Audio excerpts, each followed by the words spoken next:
Olá, eu me chamo Osmundo Pinho, sou antropólogo, professor na Universidade Federal do Recôncavo da Bahia, em Cachoeira.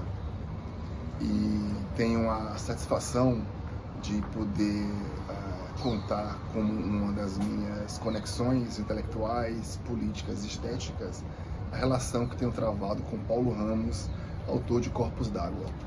O livro que eu tenho a grande honra, satisfação de prefaciar.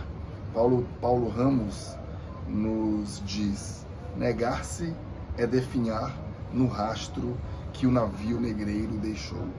Neste livro de poemas, Ramos articula uma voz poética para fazer face às tensões, ao dano, ao rastro deixado pelo tráfico de escravos, pela passagem do meio, pela conversão de povos africanos e da pessoa africana nesse sujeito esvaziado que seria o negro ou a negra na modernidade.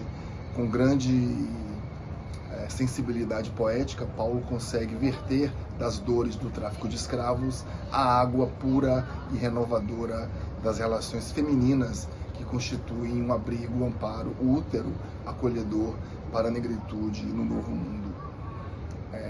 Não posso também deixar de ressaltar a forma como tenho construído uma relação de intercâmbio muito produtivo com Paulo Ramos, né? Um querido amigo, um companheiro tão significativo, que conheci no México, na bela cidade, no belo pueblito de Tepoztlán, onde participamos regularmente, todos os anos, ou quase todos os anos, de um seminário organizado pelo Instituto Internacional para a História das Américas. No encontro em Tepoztlán, Paulo, eu e outros tantos colegas podemos articular, conjugar forças e formas de reflexão crítica, de revisão de nossa condição no mundo.